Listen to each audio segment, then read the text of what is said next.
கும்மிடிப்பூண்டியில் டாஸ்மாக் கடையின் சட்டரை ட்ரில்லிங் மிஷினால் அறுத்து கொள்ளையடிக்க முயன்ற திருடன் போலீசாரிடம் கையும் களவுமாக பிடிபட்டிருக்கிறார். நள்ளிரவு திருட்டுக்கு பக்கா பிளானுடன் வந்தவருக்கு போலீசார் கொடுத்த ட்விஸ்டின் பின்னணி என்ன?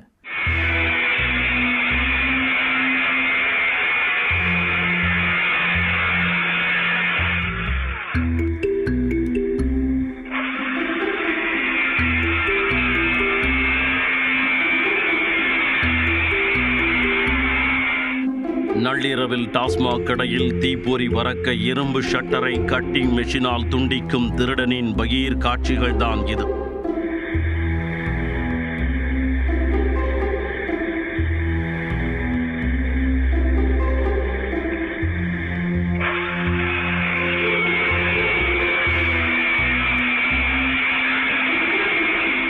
அடுத்த சில நிமிடங்களில் ஆன் தி ஸ்பாட்டில் திருடனை தூக்கிய போலீசாரின் அதிரடி காட்சிதான் இது.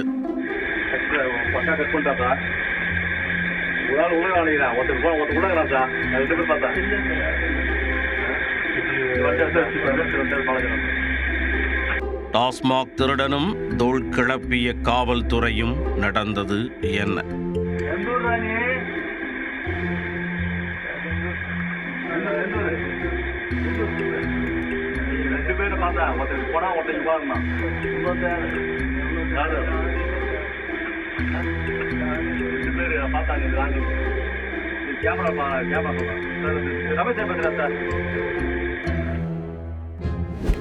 திருவள்ளூர் மாவட்டம் கும்மிடிப்பூண்டி அருகே உள்ள தச்சூர் டாஸ்மாக் கடையில் வழக்கம் போல இரவு 10 மணிக்கு கடையை பூட்டிவிட்டு வியாபாரிகள் வீட்டிற்கு புறப்பட்டனர். அப்போது நள்ளிரவில் cutting machine, cutting wire, current கம்பி என பழைய செட்டப்புடன் வந்த மர்ம நபர் ஒருவர் டாஸ்மாக் ஷட்டரில் ஒரு ஓரமாக பாக்ஸ் சைஸில் கட்டம் கட்டி கட்டிங் போட ஆரம்பித்தார். தீப்பொறி பறக்க ஷட்டரில் ட்ரில்லிங் செய்தவர் ஒவ்வொரு 10 செகண்டிற்கும் யாராவது வருகிறார்களா என வேவு பார்த்து நிதானமாக கட்டிங் போட்டுள்ளார். அப்போது டாஸ்மாக் ஊழியர் சிவக்குமாரின் செல்போனிற்கு கடையில் ஆட்கள் நடமாட்டம் இருப்பதாக அலர்ட் சென்றுள்ளது. உடனே டாஸ்மாக் கடையின் சிசிடிவி காட்சியை வீட்டில் இருந்தபடியே ஊழியர் பிளே செய்து பார்த்துள்ளார். அதில் திருடனின் திருட்டு வேலை அம்பலமாக உடனே கவரப்பேட்டை காவல் நிலையத்திற்கு போன் செய்துள்ளார். ஷட்டரில் துளையிட்டு உள்ளே நுழையும் நேரம் பார்த்து போலீசாரின் ரோந்து வாகனம் அங்கே வந்துள்ளது. வெளிச்சத்தை வைத்து சுதாரித்து கொண்ட மர்ம நபர் ஷட்டரின் துளையை அட்டையை வைத்து மறைத்துவிட்டு அங்கிருந்து நடக்க ஆரம்பித்தார்.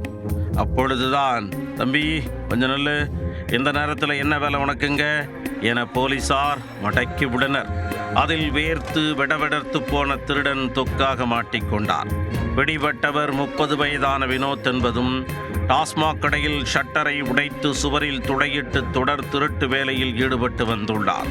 கடை ஊழியர் சரியான நேரத்தில் அலர்ட் கொடுத்ததால் மெகா டாஸ்மாக் கொள்ளை தவிர்க்கப்பட்டது. இதனையடுத்து பிடிபட்ட வினோத்தை போலீசார் கைது செய்து சிறையில் அடைத்தனர்.